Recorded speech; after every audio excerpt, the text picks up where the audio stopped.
The wedding dress hung in the bedroom of the Gold Hill boarding house, its ivory silk catching the Nevada afternoon light like captured moonbeams, while outside the window, a dust devil spun through the rutted street carrying newspapers and broken promises in equal measure.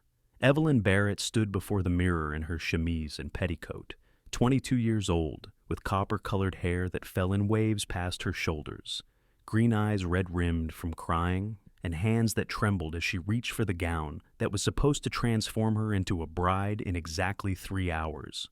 The dress had cost her father nearly everything he had saved from his hardware store back in St. Louis, but Chester Dalton had promised her the world when he had slipped that engagement ring on her finger 6 months ago, promised her a cattle ranch and a future and love that would last until the mountains crumbled to dust. She had arrived in Gold Hill 5 days ago, on the stagecoach from Virginia City, her trunk full of hope and new clothes, her heart racing with anticipation. Chester had written such beautiful letters over the past year, letters that spoke of his success in Nevada territory, of the fortune he was making in silver speculation, of the fine house he was building for them on the edge of town. Evelyn had read those letters until the paper grew soft and the ink began to fade, imagining the life they would build together in this raw frontier town where everything seemed possible. The truth had struck her like a physical blow when she had stepped off that stage and seen Chester waiting with another woman on his arm.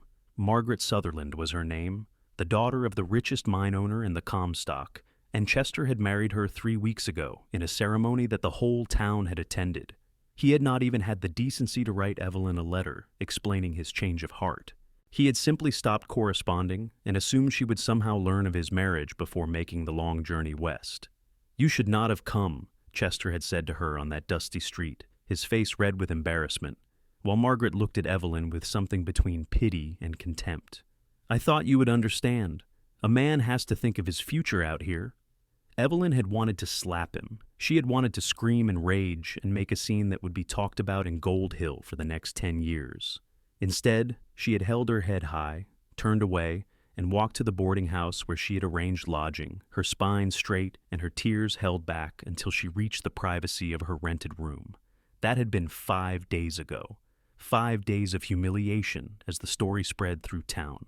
5 days of pitying looks from shopkeepers and whispers from other women. 5 days of trying to figure out what to do next. She had barely enough money for the stagecoach fare back to St. Louis, and the thought of returning home in disgrace made her stomach turn. Her father had died last winter of pneumonia, and her older brother had made it clear that his wife did not want Evelyn living with them permanently. She had burned her bridges when she had sold most of her belongings to finance this journey, confident that she was heading toward happiness. Now she stood before a wedding dress that would never be worn, at least not by her, in a town where everyone knew her as the foolish girl who had been jilted before she even arrived. A knock on the door made her jump. She grabbed her dressing gown and wrapped it around herself before calling out, "Who is it?" "Mrs. Patterson, dear. There is someone here to see you." Evelyn frowned. She knew almost no one in Gold Hill. "Who?"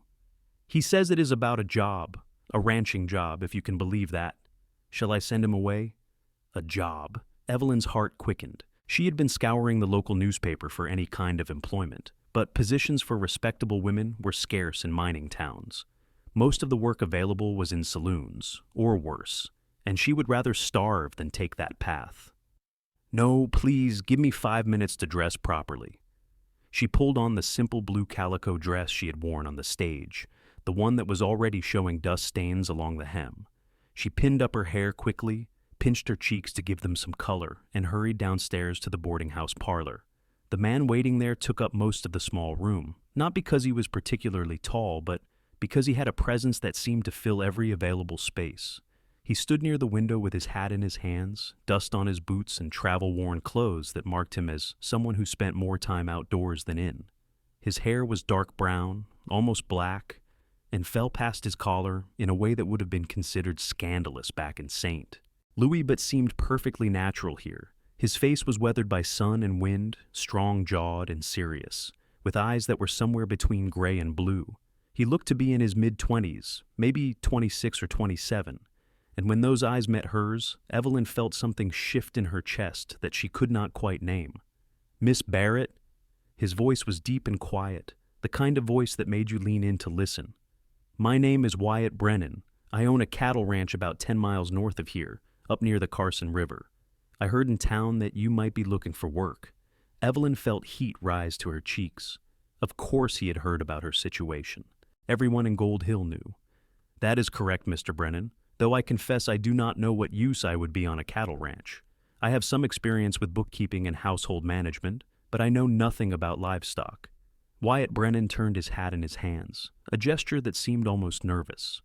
"I am not looking for a ranch hand, Miss Barrett. The truth is, I need someone to care for my daughter.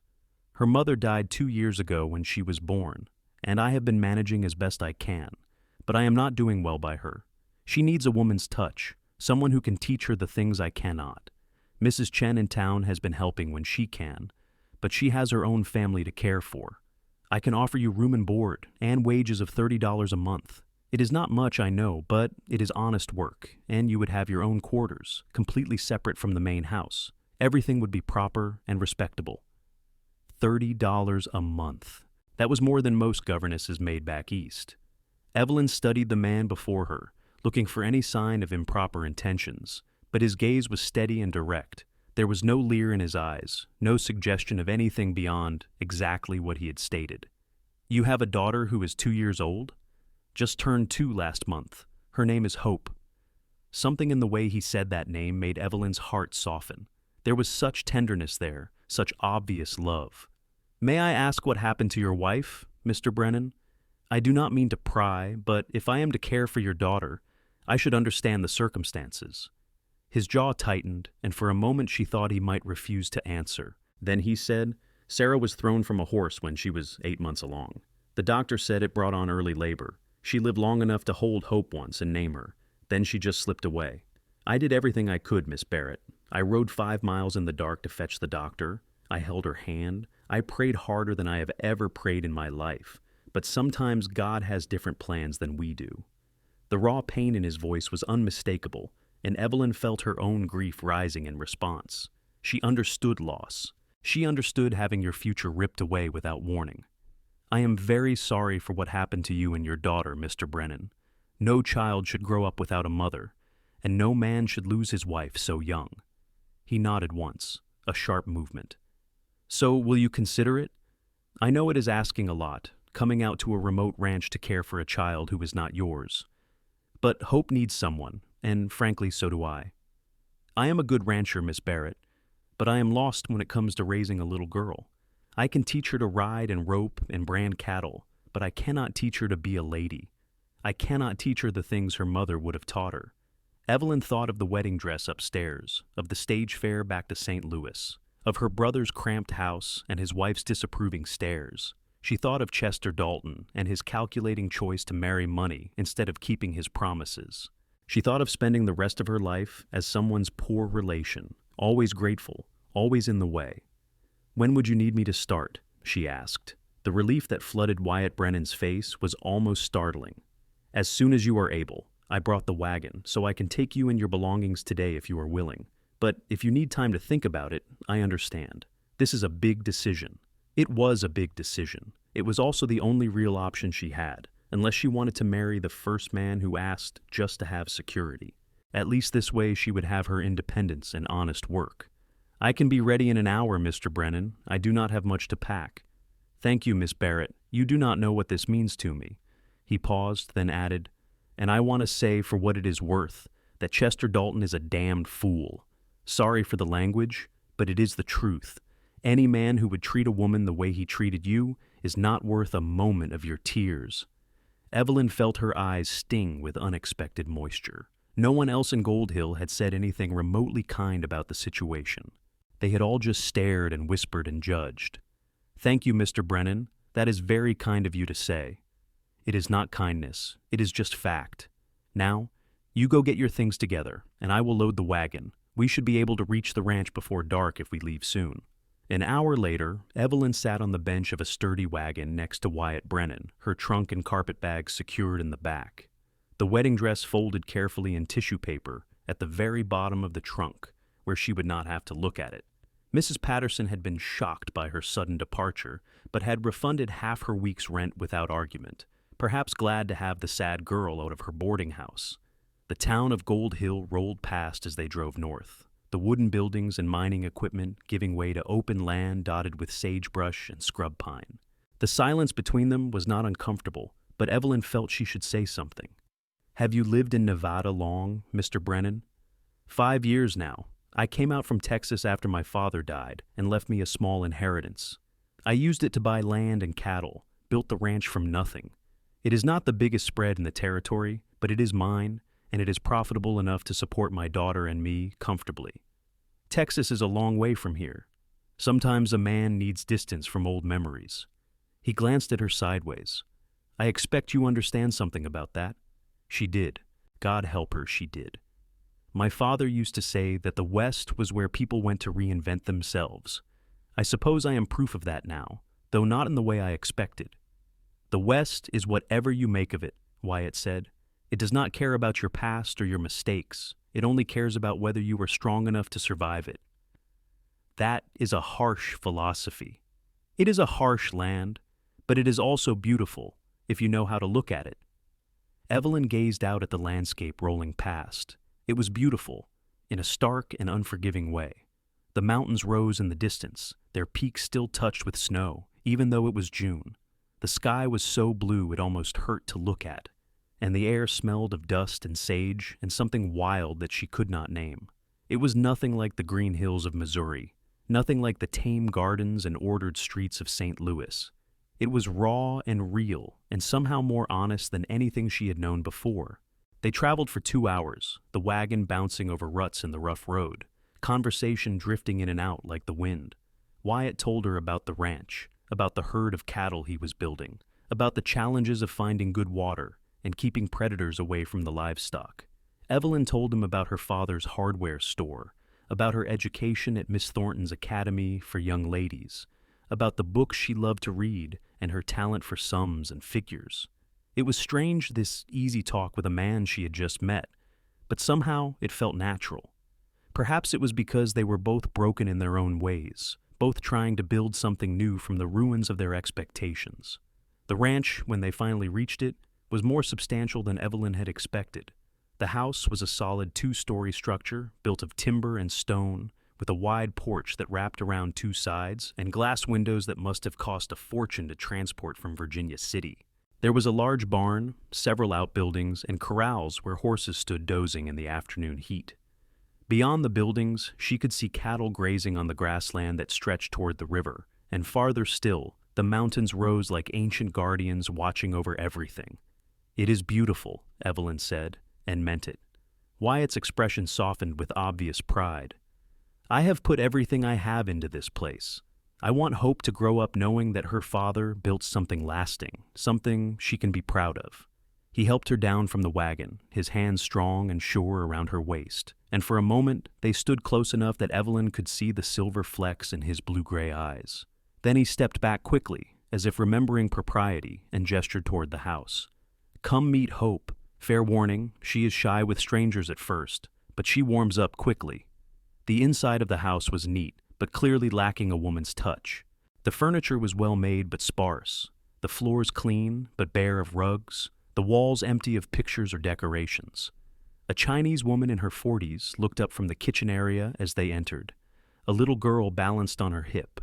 Hope Brennan had her father's dark hair, though hers curled in ringlets around her face, and eyes that were a startling shade of green. She wore a simple cotton dress that was clean but clearly homemade, and when she saw her father, her whole face lit up with joy.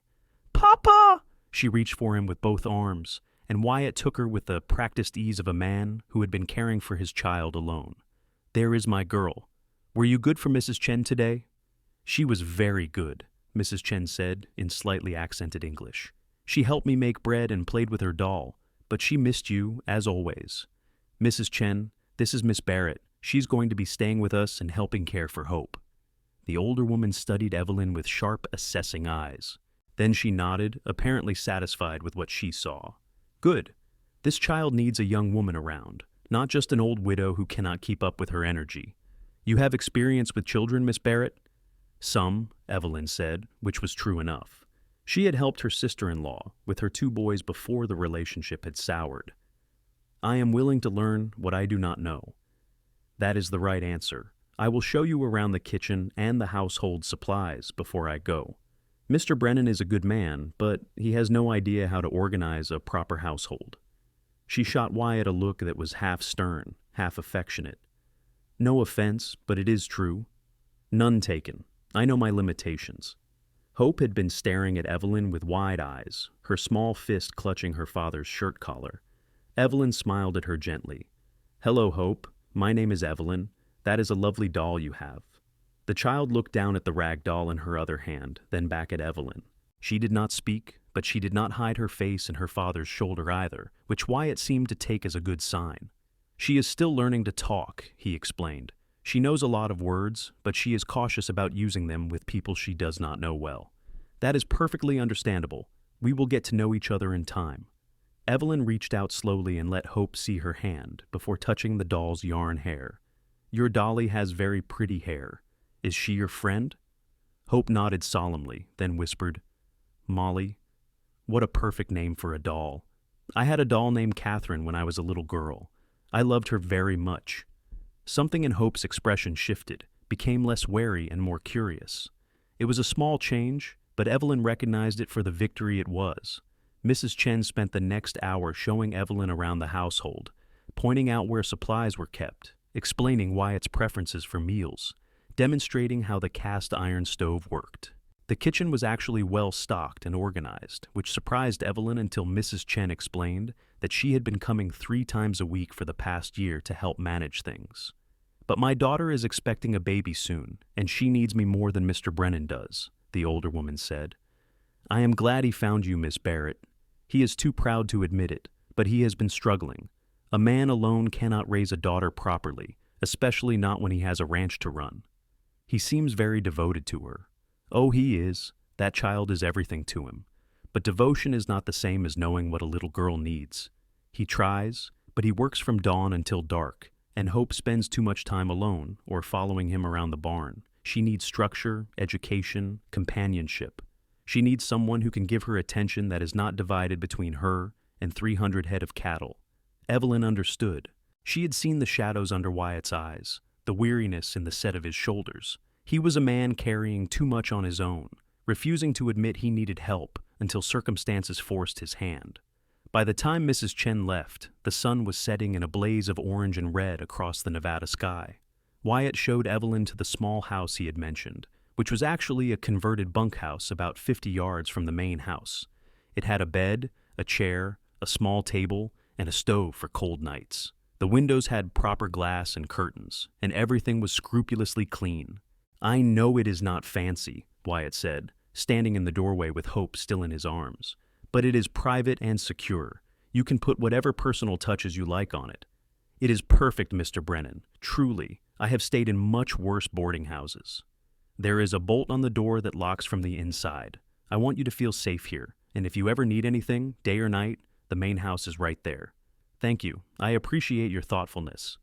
He hesitated, then said, I should tell you that I have 2 ranch hands who live in the bunkhouse on the other side of the property. They are good men, respectful, but I wanted you to know they are around. Sam Martinez has worked for me for 3 years, and Jack Crawford for 2. You will meet them tomorrow. I am sure they are fine. You would not employ them if they were not. Hope had fallen asleep against her father's shoulder, her thumb in her mouth, her ringlets falling across her face. Wyatt looked down at her with such tenderness that Evelyn felt her throat tighten. I will let you settle in, he said quietly. Come up to the house at dawn, and I will show you the morning routine. And Miss Barrett, thank you again. I know the situation is not what you planned when you came to Nevada, but I am grateful you are here. After he left, Evelyn sat on the edge of the bed and looked around her new home. It was small and simple, but it was hers. No brother's wife looking down her nose, no boarding house keeper pitying her, no townspeople whispering about her shame. Just a small space where she could breathe and think and start to build something new.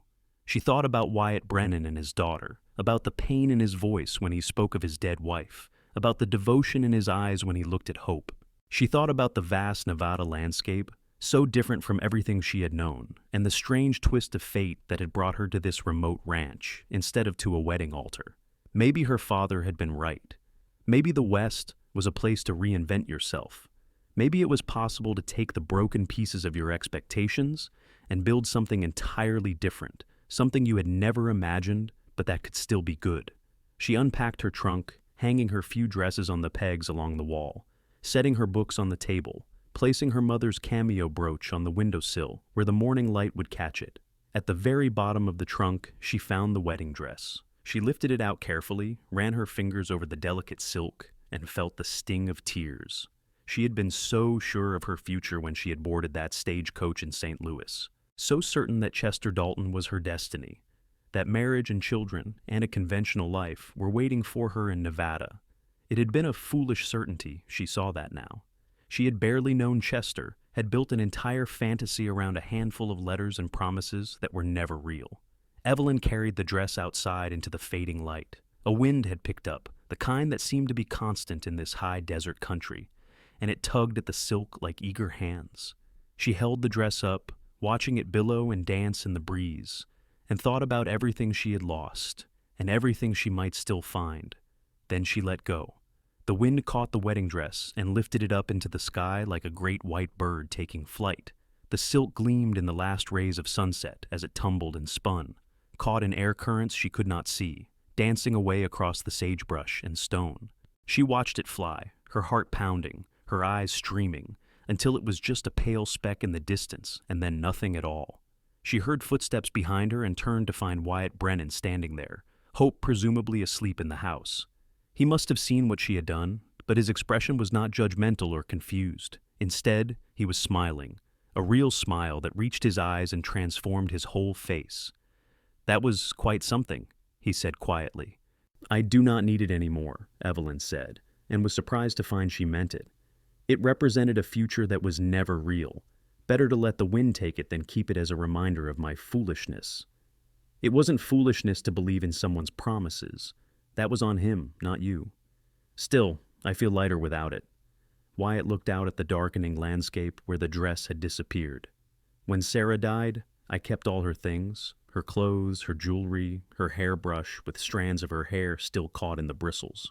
I told myself I was preserving her memory for Hope, but really, I was just afraid to let go. It took me a year to finally pack it all away in a trunk in the attic. Another year before, I could look at Hope without seeing Sarah's face and feeling that grief like a fresh wound. Do you still miss her? Every day, but it is different now. It is not the raw pain it used to be. Now, it is just a sadness that lives in the corner of my heart, something I have learned to carry. He turned to look at Evelyn, his expression serious. I am not telling you this to make you sad. I am telling you because I want you to know that the pain you are feeling right now, it will change. It will not always hurt like this. One day you will wake up and realize you have gone a whole day without thinking about what you lost, and that will be the day you start to really live again. I hope you are right. I am. Trust me on this."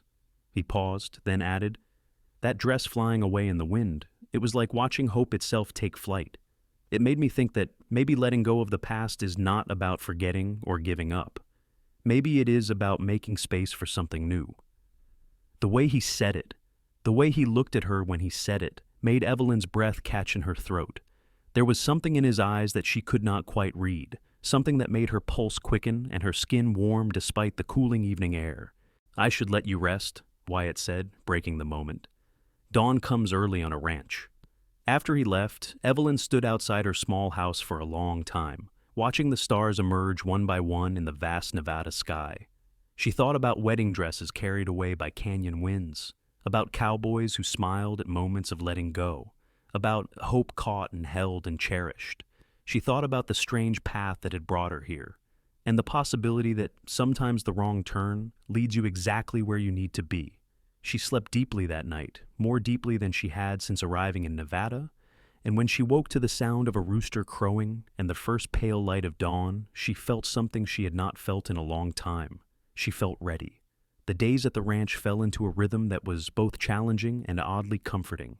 Evelyn woke at dawn each morning and made her way to the main house, where she found Wyatt already up and dressed, usually trying to coax Hope into eating breakfast, while the child was more interested in playing with her food than consuming it. "She does not like oatmeal," Wyatt said on the third morning, frustration evident in his voice as Hope pushed her bowl away for the fifth time. But she needs to eat something substantial before the day starts. Evelyn studied the situation for a moment, then sat down next to Hope with a smile. You know what, Hope? I do not much like oatmeal either when it is plain. But if you add just a tiny bit of honey and some dried apple pieces, it becomes something quite special. Shall we try it? Hope watched with solemn eyes as Evelyn doctored the oatmeal, making a show of tasting it and declaring it delicious. Then, hesitantly, the little girl took a bite. Her face lit up, and she ate half the bowl without further complaint. How did you know to do that? Wyatt asked, amazement in his voice. Children are not so different from adults. We all resist things that seem unpleasant, but if you make them appealing, resistance fades. Besides, plain oatmeal truly is dreadful. He laughed, a sound that Evelyn was discovering she liked very much. Wyatt Brennan did not laugh often, but when he did, it transformed him from a stern rancher into someone younger and more carefree, someone who had not yet been carved into hard lines by grief and responsibility. The morning routine became hers to manage. She fed Hope, washed her face and hands, dressed her in clean clothes, and brushed the tangles from her dark curls while singing songs her mother had taught her years ago. Hope began to warm to her quickly, reaching for Evelyn's hand when she was frightened, climbing into her lap for stories, following her around the house with the devoted attention of a puppy. Wyatt left early each morning to work the ranch with Sam and Jack, and Evelyn did not see him again until late afternoon, when he returned dusty and tired, his shirt sticking to his back with sweat, his face shadowed with exhaustion. But he always made time for Hope, swinging her up into his arms, listening to her chatter about her day, reading to her before bed, in a quiet voice that made Evelyn's heart do strange things in her chest. She tried not to think about the way Wyatt's presence affected her. She was here to work, to care for his daughter, not to develop inappropriate feelings for her employer. Besides, he was still grieving his wife. The way he sometimes looked at Hope with such sorrow, the way his eyes would go distant when he thought no one was watching, told Evelyn that his heart was still very much occupied with the woman he had lost. But it was hard not to notice things. The way his hands were gentle despite their strength, the way he spoke to his horses with quiet affection, the way he always asked her opinion on household matters as if her thoughts truly mattered to him. It was hard not to compare him to Chester, who had made all decisions without consultation, and expected Evelyn to simply smile and agree. 2 weeks after her arrival, Evelyn was hanging laundry on the line behind the house while Hope played nearby with her doll when she heard the sound of approaching horses. 3 riders came over the ridge, moving fast, and something about the way they rode made Evelyn's stomach clench with anxiety. She scooped up Hope and hurried into the house, closing and latching the door behind her. Through the window, she watched the men dismount near the barn. They were rough-looking, unshaven, with the kind of hard eyes that spoke of violence and bad intentions. One of them was shouting something she could not make out. Wyatt emerged from the barn with Sam and Jack flanking him. Even from this distance, Evelyn could see the tension in his posture, the way his hand rested near the gun on his hip. The confrontation seemed to go on forever, voices raised, gestures aggressive, and then suddenly one of the strangers shoved Wyatt hard in the chest. Evelyn's heart stopped. She watched Wyatt steady himself, saw him say something that made the stranger's face flush red with anger, and then Sam was stepping between them, his own weapon drawn and pointed at the ground in clear warning. The standoff lasted another minute before the 3 strangers mounted up and rode away, but not before the one who had shoved Wyatt turned back and shouted something that even Evelyn could hear through the closed door. "This is not over, Brennan. That land should be open range." After the men disappeared over the ridge, Evelyn unlocked the door and went outside, with Hope still on her hip. Wyatt was standing with Sam and Jack, all 3 men looking grim. "Are you all right?" she called out. Wyatt looked up, surprise crossing his face as if he had forgotten she was there. He walked toward the house, and she could see now that his jaw was tight with anger. "I am fine. Did they frighten you?" "I am more concerned about whether they frightened you. Who were those men?" "Cattle rustlers and troublemakers. They have been trying to intimidate me into opening up part of my grazing land for their use. I refused, and they do not like being told no. Are they dangerous?" "They like to think they are." Wyatt reached out and touched Hope's cheek gently, as if reassuring himself that she was safe. "But they are mostly bluster. Still, I do not want you or Hope outside alone when I am working the far pastures. If you see strangers approaching, you go inside and lock the door, just like you did today. You think they will come back? I hope not, but I cannot be certain. The sheriff in Virginia City knows about them, but he is one man trying to cover a huge territory.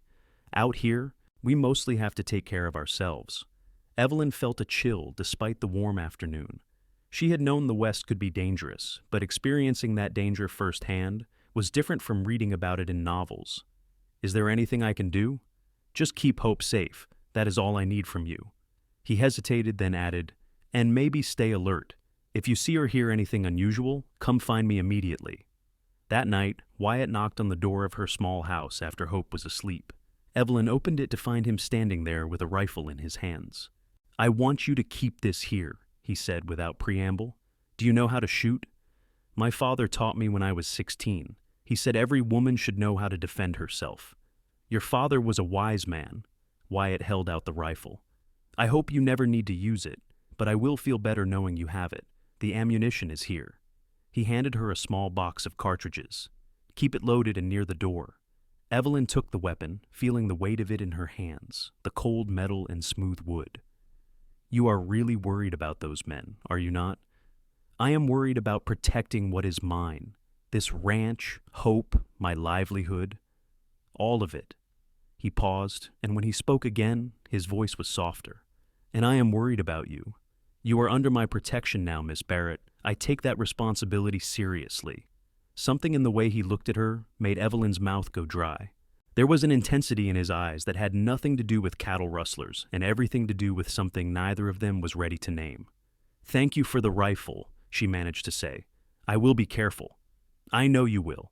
You are a capable woman. I saw that the moment I met you. He turned to leave, then stopped. That dress, flying away in the wind. I have thought about that moment every day since it happened. It was one of the bravest things I have ever seen. Brave? I thought it was somewhat dramatic and foolish. No, it was brave. It takes courage to let go of what you thought your life would be and embrace what it actually is. His smile was sad and tender at the same time. I am still trying to learn that lesson myself. After he left, Evelyn stood with the rifle in her hands and her heart racing in her chest. She was falling in love with Wyatt Brennan. The realization came to her with perfect clarity, undeniable and terrifying. She was falling in love with a man who was still in love with his dead wife, a man who saw her only as his daughter's caretaker, a man who was completely and utterly inappropriate given their circumstances. She was an absolute fool. But even as she told herself this, even as she promised herself she would guard her heart more carefully, she knew it was already too late. The damage was done. Somewhere between watching him hold his daughter with such tenderness and seeing him smile at her moment of letting go, somewhere between oatmeal negotiations and rifle lessons, she had lost the battle against her own feelings. She could only hope he never noticed.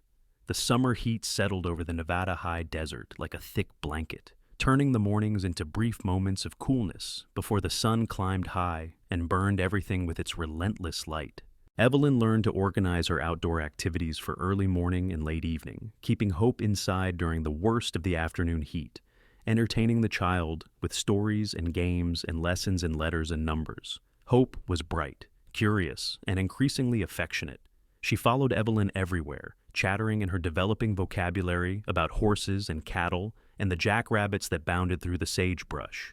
She called Evelyn Evie because the full name was too difficult, and the nickname made something warm unfold in Evelyn's chest every time she heard it. "Evie, look!" Hope would say, holding up a pretty stone or a wildflower. "Evie, come see," when she spotted a bird's nest in the tree by the house.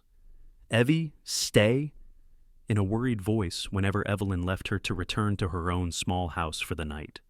That last question broke Evelyn's heart a little each time. She would kneel down to Hope's level and smooth back the child's dark curls. "I am not going far, sweetheart. I will be right there in that little house, and I will see you again as soon as the sun comes up. I promise." "Promise?" Hope would ask, her green eyes huge and serious. "Promise. I will never leave without saying goodbye first." It was a promise Evelyn meant with every fiber of her being. She had lost too much herself to ever inflict that kind of abandonment on a child. Hope needed stability, needed to know that the people she loved would not simply vanish without warning, and Evelyn was determined to provide that security. Wyatt noticed the bond forming between his daughter and her caretaker. Evelyn caught him watching them sometimes, his expression unreadable but intense. Once, when Hope had fallen asleep in Evelyn's lap during an afternoon story, Wyatt had come in from the fields to find them like that, the child's head tucked under Evelyn's chin, both of them peaceful and still. "She loves you," he had said quietly, carefully lifting Hope without waking her. "I have not seen her this content since before Sarah died." "She is easy to love," Evelyn replied, meaning it. "She is a wonderful child, Wyatt. You have done well by her despite your worries. I have done my best, but my best was not enough. You have given her something I could not." He had looked at her then, really looked at her, and Evelyn had felt her breath catch. "You have given her a mother's love. I am not her mother. No, but you are filling that role in her life, and I am more grateful than I can express." The moment had been charged with something neither of them acknowledged, and then Wyatt had carried Hope to her bedroom, and the spell was broken. But things were changing between them. Evelyn felt it in the way Wyatt sought out her company after Hope was in bed, the two of them sitting on the porch as the stars came out, talking about everything and nothing. She felt it in the way his hand would brush hers when they passed dishes at dinner, lingering just a moment too long. She felt it in the way he smiled at her now, open and genuine, the grief that had shadowed his eyes slowly lifting. "Tell me about your life before Nevada," he asked one evening in late July. They were sitting in the porch chairs, the night air finally cool after a day of brutal heat. "What was Evelyn Barrett like when she lived in St. Louis?" "Naive," Evelyn said with a rueful smile. "Sheltered. I thought I understood the world because I had read books about it. I thought I understood love because I had read poetry and novels. I had no idea how little I actually knew. We all start out naive. It is only life that teaches us otherwise. What were you like before you came to Nevada?" Wyatt was quiet for a moment, his gaze fixed on the distant mountains. "Angry," he finally said. "My father was a hard man, quick with his fists and slow with praise. I left Texas the day after his funeral and swore I would never be like him. I wanted to build something good, something I could be proud of, and I wanted to be the kind of father my father never was." "You have succeeded," Evelyn said softly. "Hope adores you. Anyone can see that." "She is all I have left of Sarah. Sometimes I look at her and I see Sarah's smile, hear Sarah's laugh, and it hurts so much I can barely breathe. Other times I look at her and I just see Hope, this perfect little person who is entirely herself, and I am awed that I had any part in creating her. Sarah would be proud of how you are raising her." "I hope so." He turned to look at Evelyn, his eyes silver in the starlight. "But I could not have kept doing it alone. You saved us, Evelyn. You saved both of us." The use of her first name instead of Miss Barrett made her pulse quicken. "I did not save anyone. I just needed a job, and you provided one. You could have gone back to St. Louis. You could have swallowed your pride and lived with your brother. But you chose to stay here, in this harsh place, caring for a stranger's child. That took courage. Or desperation. No, courage." He reached over and took her hand, his calloused fingers wrapping around hers in a touch that was both gentle and electric. "You are one of the bravest people I have ever met, Evelyn Barrett. I want you to know that." Evelyn's heart was pounding so hard, she was certain he must hear it. His thumb stroked across her knuckles, a small movement that sent shivers up her arm. She knew she should pull away, knew this was crossing a line that should not be crossed, but she could not make herself do it. "Wyatt," she whispered, and did not know what else to say. I know this is complicated. You work for me, you care for my daughter. It would be improper to pursue anything more. But God help me, Evelyn, I cannot stop thinking about you. I cannot stop wanting to know everything about you, wanting to hear your laugh, wanting to see your smile first thing every morning. Tell me I am alone in this. Tell me you do not feel it too, and I will step back and never mention it again." Evelyn could have lied. She should have lied. Instead, she tightened her fingers around his and said, "You are not alone." The relief that flooded his face was almost painful to witness. "Thank God. I was beginning to think I was losing my mind." "We are both losing our minds. This is impossible, Wyatt. I work for you. If anything happened between us, what would people say? What would it mean for my reputation, for Hope? I do not give a damn what people say. And as for Hope, she already loves you. She wants you in our lives permanently. I want you in our lives permanently." He brought her hand to his lips and kissed her knuckles gently. "I am not asking you to be my mistress, Evelyn. I am not asking for anything sordid or shameful. I am asking if you would consider, eventually, when the time is right, being my wife." The world seemed to tilt on its axis. "Your wife? I know it is too soon. I know you just escaped one engagement, and you are probably terrified of jumping into another. I know I am still finding my way out of grief, still learning how to honor Sarah's memory while moving forward with my life. But I also know that what I feel for you is real. It is different from what I felt for Sarah, but it is just as powerful. Maybe more so because this time I am older, wiser, more aware of how precious and fragile happiness can be. Wyatt, I do not know what to say. Say you will think about it. Say you will not run away. Say you will give us a chance to see what this could be." His voice was rough with emotion. "I am not Chester Dalton. I will never lie to you or break a promise to you. If I commit to you, it is forever. That is the kind of man I am." Evelyn felt tears streaming down her face, though she was not entirely sure if they were tears of fear or joy. "I need time. I need to be sure. Not sure of you, but sure of myself. I cannot make another mistake, Wyatt. I cannot trust my own judgment after what happened with Chester." "Then take all the time you need. I am not going anywhere, and neither is Hope. We will be right here, waiting for as long as it takes." He kissed her hand again, then released it and stood up. "Thank you for being honest with me. That is all I ask. Honesty and a chance." After he left, Evelyn sat on the porch for a long time, her hands still tingling from his touch, her mind spinning with possibilities and fears. She had come to Nevada expecting to marry one man, had that expectation destroyed, and now found herself being courted by another. It felt too fast, too soon, too risky. But it also felt real in a way that Chester never had. Wyatt knew her, had seen her at her worst, and still wanted her. He valued her opinions, respected her capabilities, appreciated her presence. He was not offering her a fantasy based on pretty letters. He was offering her a real life with real challenges and real rewards. The question was whether she was brave enough to accept. August brought no relief from the heat, but did bring the cattle rustlers back. This time, there were 6 of them, and they came in the middle of the night when the ranch was asleep. Evelyn woke to the sound of gunshots and shouting, her heart leaping into her throat as she grabbed the rifle Wyatt had given her and ran to the window. The barn was on fire, flames licking up the sides of the wooden structure, and in the flickering light, she could see men on horseback, trying to cut cattle from the main herd, while Wyatt and his ranch hands fought to stop them. More gunshots rang out, muzzle flashes bright in the darkness, and Evelyn watched in horror as one of the rustlers aimed directly at Wyatt. She did not think, she just reacted. She threw open her door, raised the rifle to her shoulder the way her father had taught her, and fired at the ground near the rustler's horse. The animal reared in fright, throwing off the man's aim, and his shot went wild. Wyatt used the distraction to charge forward on his own horse, knocking the rustler from his saddle.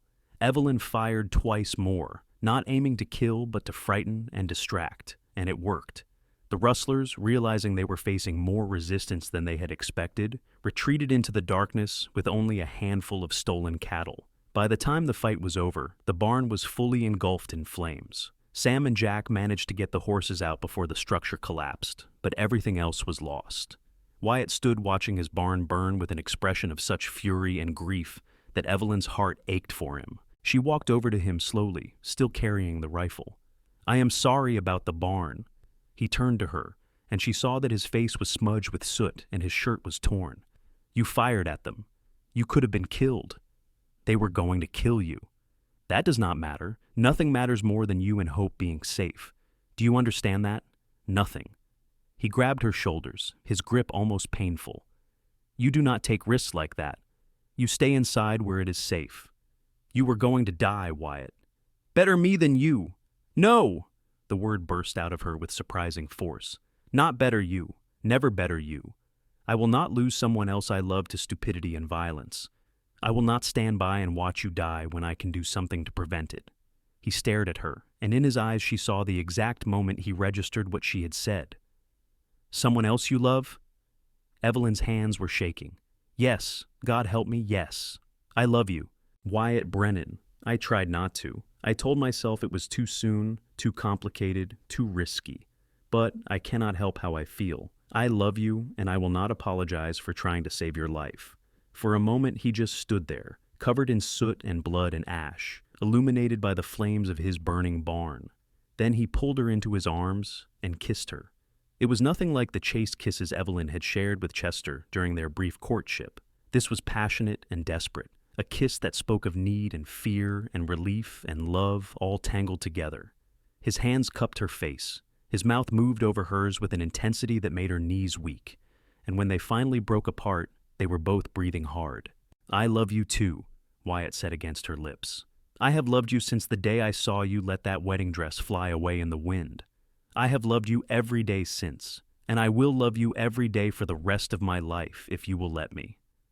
"Yes," Evelyn whispered. "Yes to everything. To you, to hope, to this life.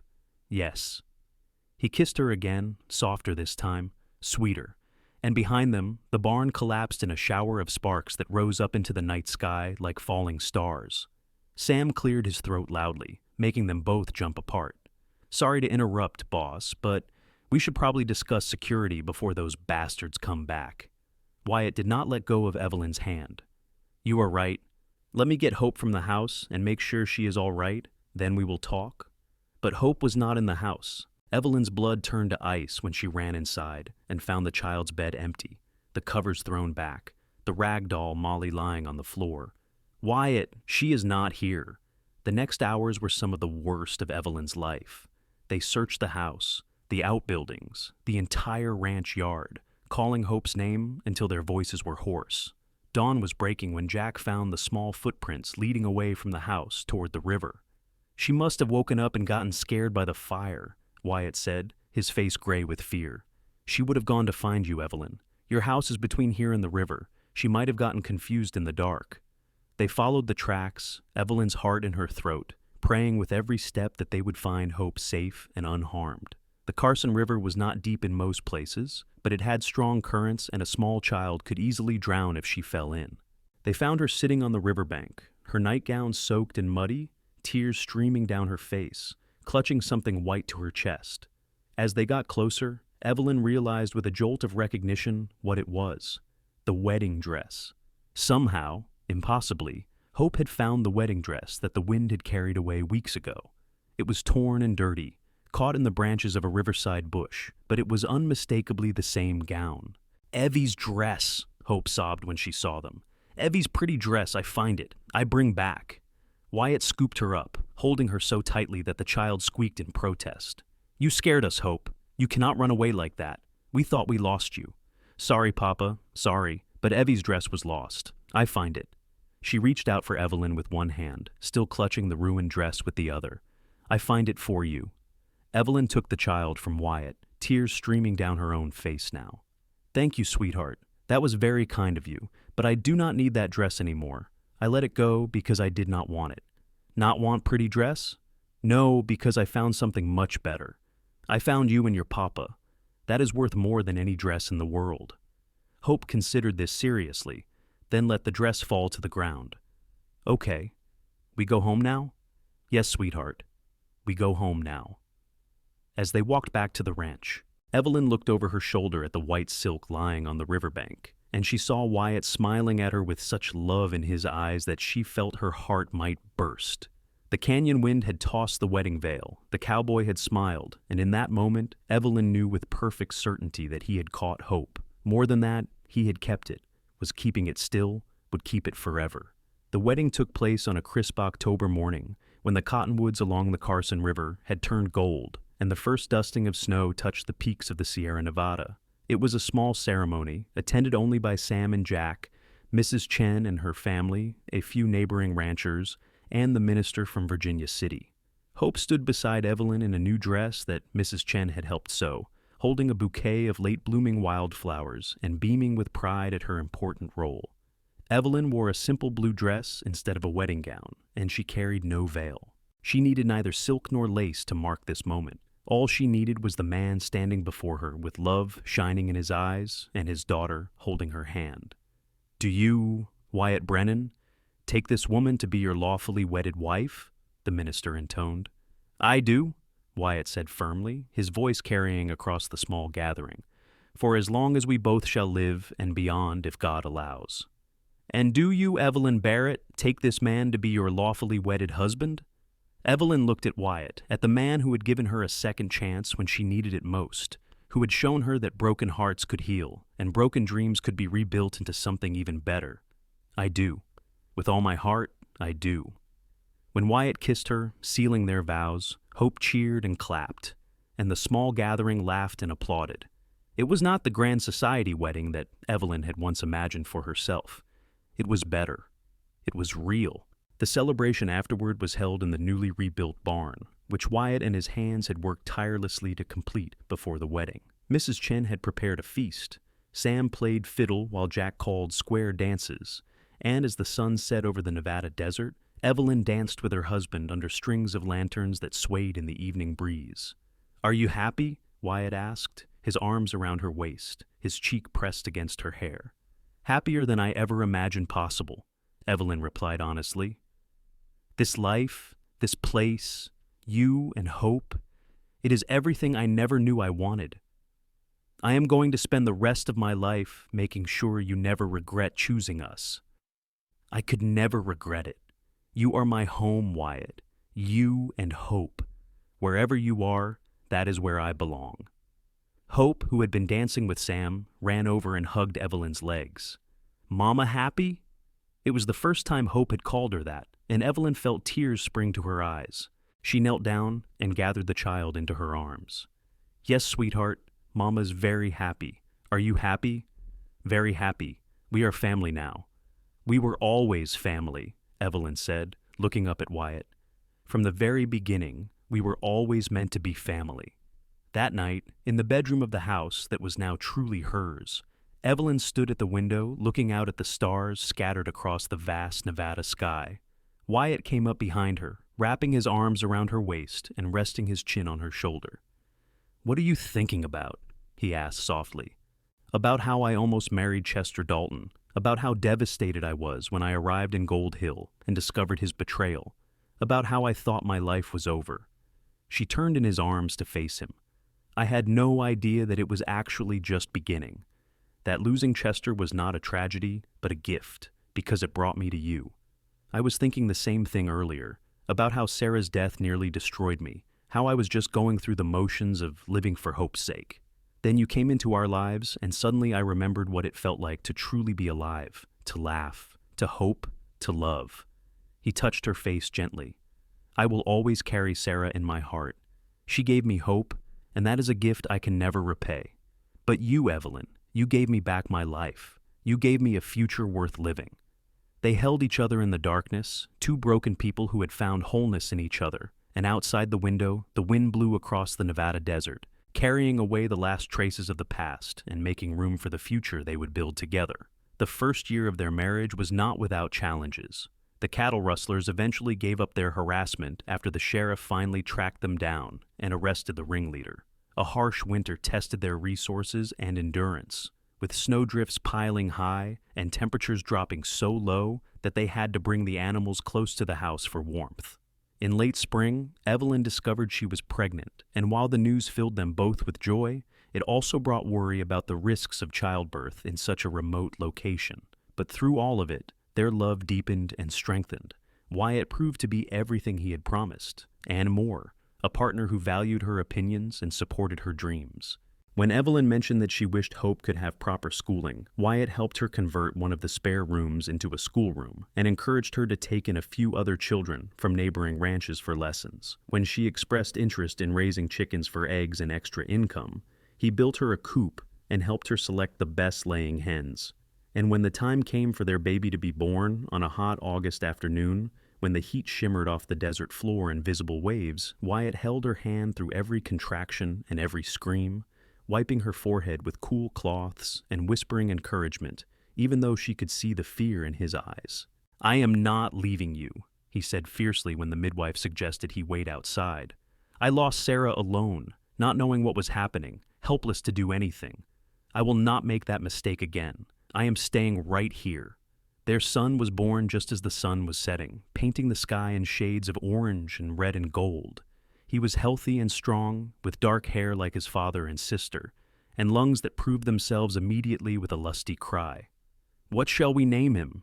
Evelyn asked, exhausted but elated, holding the tiny bundle against her chest, while Wyatt sat beside her on the bed, and Hope peeked at her new brother with wide eyes. "You choose," Wyatt said. "You did all the hard work. You should have the honor."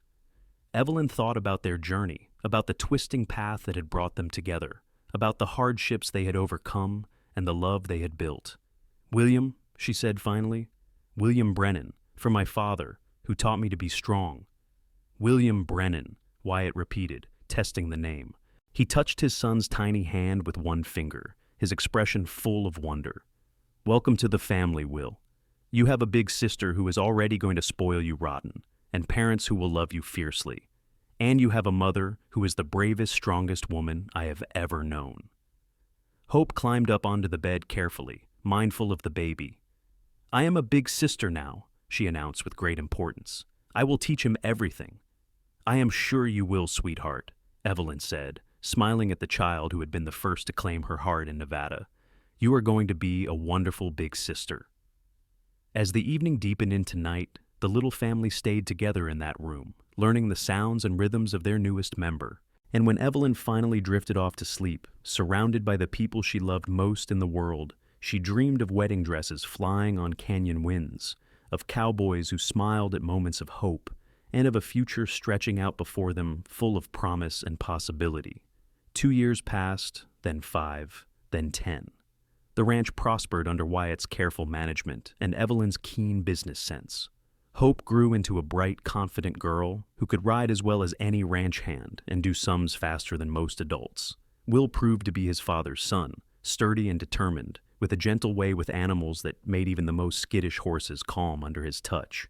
In the spring of their 7th year of marriage, Evelyn gave birth to twin daughters, Rose and Lily, who filled the house with laughter and chaos in equal measure. The schoolroom that Evelyn had started grew into a proper one-room schoolhouse built on their property, serving children from ranches within a 10-mile radius. Evelyn taught reading and writing and arithmetic, but also poetry and history, and the things she believed would help these frontier children understand that they were part of something larger than themselves. Wyatt was immensely proud of her work, often sitting in the back of the classroom during lessons, watching his wife share her passion for learning with the next generation. "You are changing lives," he told her one evening, after all the students had gone home and their own children were playing outside. "These kids would have no education at all if not for you. You are giving them opportunities they would never otherwise have." "I am just doing what I can with what I have," Evelyn said, but she was pleased by his praise. The schoolhouse had become her joy, a place where she could make a real difference in the community while still being close to her family. On their 10th anniversary, Wyatt surprised her by taking her back to the spot where they had wed beside the Carson River. The cottonwoods were gold again, just as they had been that October morning so long ago, and the water ran clear and cold over smooth stones. "I have thought about this place often over the years," Wyatt said, holding both her hands in his. "This is where we made our promises to each other, where we chose to build a life together despite all the reasons we could have walked away." "I never wanted to walk away," Evelyn said softly. "From the moment you smiled at me in that boarding house parlor, I think some part of me knew that you were my future. I have something for you." He reached into his pocket and pulled out a small carved wooden box. Inside, nestled on a piece of velvet, was a ring set with a deep green stone that caught the sunlight like captured fire. "It is an emerald. Sam told me about a jeweler in San Francisco who deals in precious stones, and I had this made for you. Green for your eyes, for the hope you brought into my life when I needed it most." Evelyn's vision blurred with tears as Wyatt slipped the ring onto her finger beside the simple gold band she had worn for 10 years. "It is beautiful, but you did not need to do this. I wanted to. You deserve beautiful things, Evelyn. You deserve everything good that life can offer. I only wish I could give you more. You have given me everything that matters." She touched his face, tracing the lines that 10 years of marriage and ranching had etched around his eyes and mouth. He was older now, as was she, but his gaze still held the same love and intensity it had on their wedding day. "You gave me a home when I had nowhere to go. You gave me a family when I thought I would always be alone. You gave me love that has sustained me through everything life has thrown at us. What more could I possibly want?" I love you, Evelyn Brennan, more now than on the day we married, though I would not have believed that possible back then. I love you too, always and forever. They stood together by the river where their marriage had begun, holding each other as the autumn wind blew gold leaves around their feet and the water sang its eternal song over the stones. And Evelyn thought about the girl she had been when she first came to Nevada, heartbroken and lost, certain that her life was ruined. That girl could never have imagined the woman she had become, the life she had built, the love she had found in the most unexpected place. Sometimes, she thought, the best things in life come not from careful planning, but from having all your plans destroyed and finding the courage to build something new from the rubble. Sometimes the wrong path leads you exactly where you need to be. Sometimes a canyon wind tosses a wedding veil into the sky, and a cowboy smiles, and in that moment hope is caught and kept and nurtured until it grows into something more beautiful than you ever dreamed possible. Their children grew, and in time, grandchildren came to visit the ranch and learn the stories of how their grandparents had met. Hope married a doctor from Virginia City and settled nearby, close enough to visit often with her 3 sons. Will took over the management of the ranch from his father, showing the same dedication and skill that Wyatt had displayed for so many years. Rose became a teacher like her mother, eventually taking over the schoolhouse when Evelyn retired. Lily married a rancher from California and moved away, but returned every summer with her growing family. Wyatt and Evelyn grew old together, their hair turning silver, their faces weathered by the Nevada sun and wind, their hands marked by years of hard work. But their love never dimmed. If anything, it grew stronger with each passing year, deepened by shared experiences and mutual respect and the simple joy of having walked through life side by side.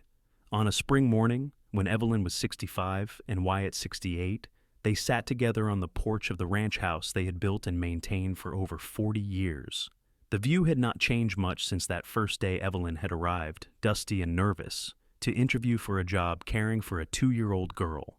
The mountains still rose in the distance, snow-capped and eternal. The sagebrush still dotted the landscape. The river still ran clear and cold, singing its song to anyone who would listen. "Do you ever regret it?" Wyatt asked, his hand wrapped around hers, their fingers intertwined with the ease of long practice. "Staying here instead of going back to St. Louis? Choosing this hard life instead of something easier?" Evelyn turned to look at her husband, at the man who had saved her in ways he probably still did not fully understand. Never, not for a single moment. This life, hard as it has sometimes been, has been the greatest gift. You have been the greatest gift. Even after all these years, especially after all these years. You know what I think about sometimes? I think about that wedding dress flying away on the wind. I think about how devastated I was to lose Chester, how certain I was that I had lost my chance at happiness. And then I think about how, if he had kept his promises, I would have married him and spent my life in a loveless marriage, always wondering if there was something more. His betrayal, painful as it was, set me free to find real love. It set me free to find you. I think about that day too, Wyatt admitted. I was watching from the barn when you let that dress go. I had come to town to put up notices for a caretaker, and I saw you standing there with that white silk in your hands, and then you just released it. The wind caught it and carried it away, and you stood there watching it go with this expression on your face that I could not quite read. Was it grief? Relief? Hope? I could not tell. But in that moment, I knew I had to meet you, had to know your story. So I went to the boarding house and asked Mrs. Patterson about you, and she told me what had happened with Chester Dalton, and I thought, here is a woman who has been knocked down but is choosing to stand back up. Here is a woman with courage. That is when I decided to offer you the job. You never told me that before. I never wanted you to think I pitied you. I did not pity you. Evelyn, I admired you. I still admire you. You are the strongest person I know. Evelyn leaned her head on his shoulder, comfortable in the silence that fell between them. It was the silence of 2 people who had said everything that needed saying and could simply exist together without words. A wagon appeared on the horizon, raising dust as it approached the ranch. As it drew closer, they recognized Hope at the reins, her oldest son beside her. "Grandmother! Grandfather!" the boy called out as he jumped down from the wagon before it had fully stopped. "Mama said we could spend the whole week with you if that is all right." "More than all right," Wyatt said, standing to greet his grandson. Your grandmother has been baking pies all morning, as if she somehow knew you were coming." Hope climbed down more sedately, her smile warm as she embraced both her parents. "I hope we are not imposing. I know you value your quiet time together." "Nonsense," Evelyn said firmly.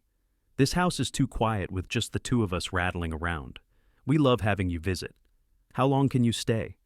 "A few days at least. David is managing the practice, so I'm free to help around here if you need me." They spent the afternoon together, 3 generations of family sharing stories and laughter and the simple pleasure of each other's company.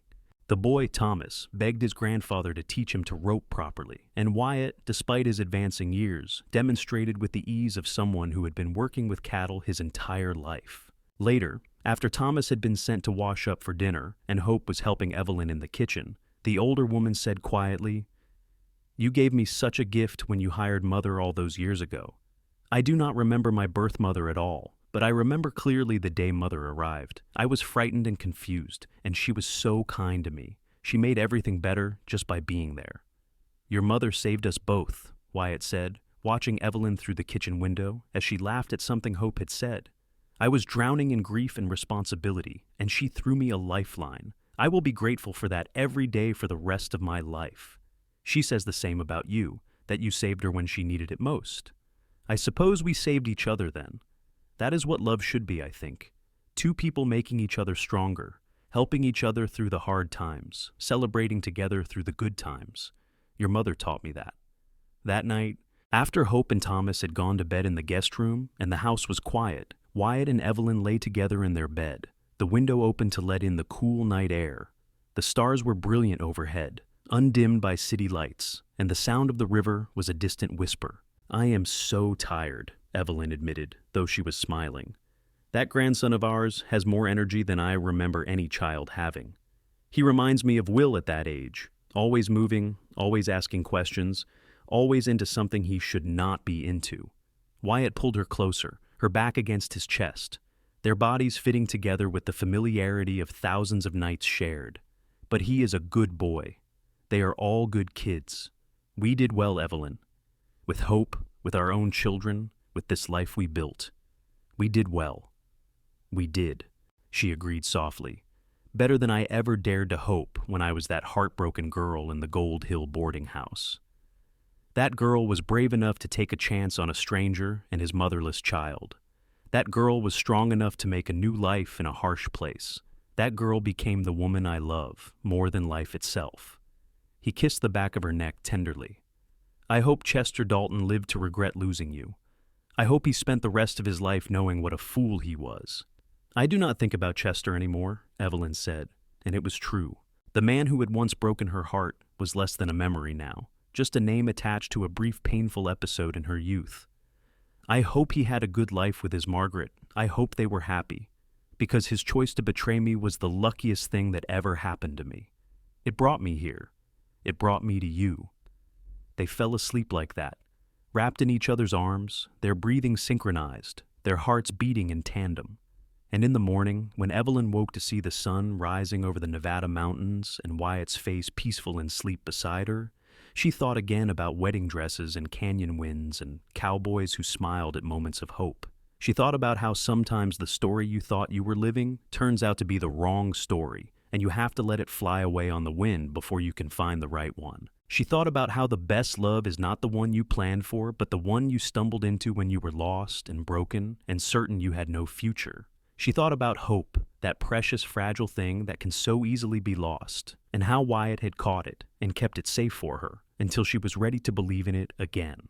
The years continued to pass with the steady rhythm of seasons turning. Evelyn and Wyatt celebrated their 50th wedding anniversary, surrounded by children, grandchildren, and great-grandchildren who filled the ranch house to bursting. The party lasted 3 days, with music and dancing and enough food to feed half the county.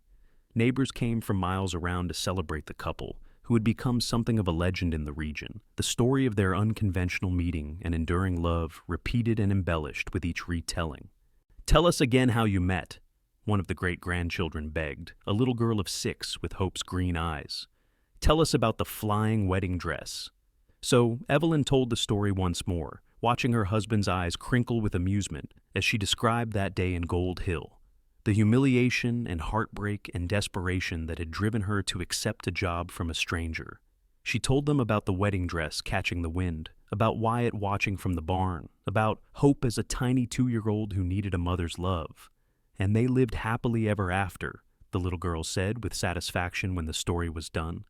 Yes, sweetheart, Evelyn agreed, pulling the child into her lap. We did. We really did.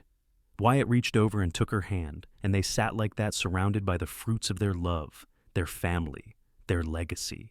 Everything they had built together from that moment when a canyon wind had tossed a wedding veil, when a cowboy had smiled, when hope had been caught and carefully, tenderly kept. On a warm June evening, when Evelyn was 73 and Wyatt 76, they took one last walk together to the river, where they had been married so many years before. Both moved more slowly now, Wyatt's joints stiff with arthritis, Evelyn's breath sometimes short, but they made the journey together as they had made every journey of their life. The cottonwoods were green with summer growth, and the water ran high with snowmelt from the mountains. They sat together on the bank, holding hands, watching the sun paint the sky in shades of pink and gold. "Do you remember what I said to you on our wedding day?" Wyatt asked. "When the minister asked if I would take you as my wife, you said you would, for as long as you both shall live, and beyond if God allows." "I meant every word. If there is an afterlife, Evelyn, I will find you there too.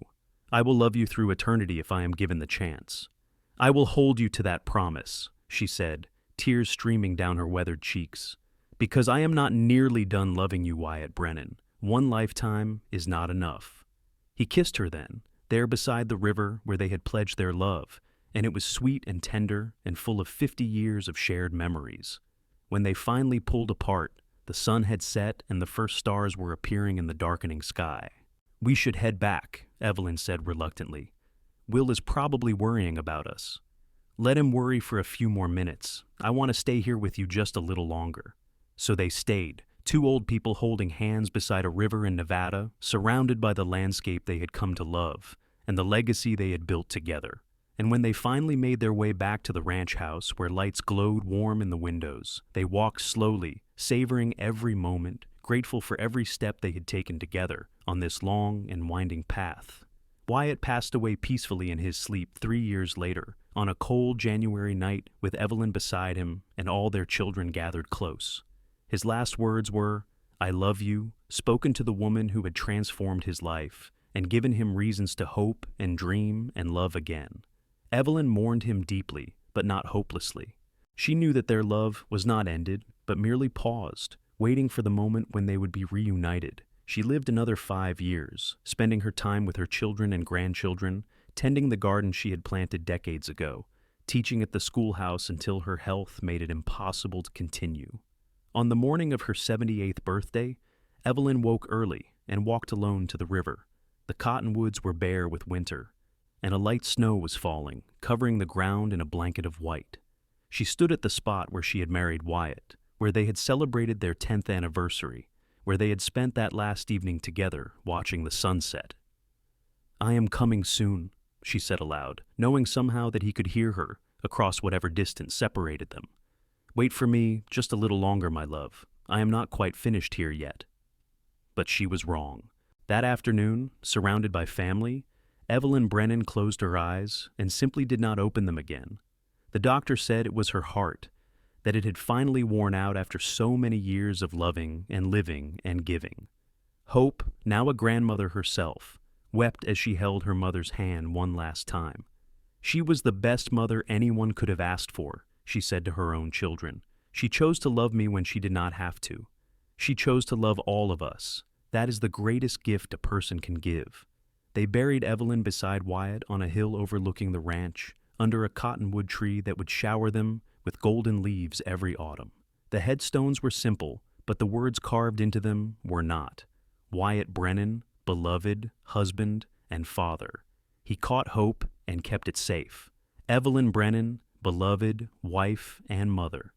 She taught us that love is always a choice worth making. Years became decades, and the ranch continued under Will's management, and then his sons, after him. The story of Wyatt and Evelyn became family legend, told and retold to each new generation. The schoolhouse that Evelyn had founded still stood, now named the Barrett Brennan School in honor of its founder. The ranch prospered, grew, adapted to changing times while holding fast to the values that Wyatt and Evelyn had instilled. And sometimes, on quiet evenings when the wind blew across the Nevada desert, people swore they could see two figures walking hand in hand beside the Carson River, their love enduring beyond death, beyond time, beyond anything that could separate them. The story that had begun with heartbreak and betrayal, with a wedding dress tossed away on the wind, had become a story of enduring love and hope reclaimed. It had become a story of two broken people who found each other at exactly the right moment and built something beautiful and lasting from the wreckage of their separate pasts. It had become a story of a canyon wind that tossed a wedding veil, of a cowboy who smiled at that moment of letting go, and of hope caught and kept and nurtured until it grew into a love that would last forever. It had become the story of Evelyn and Wyatt Brennan, and it was a story worth telling, worth remembering, worth holding close as a reminder that sometimes the greatest love comes from the most unexpected places, and that it is never too late to begin again.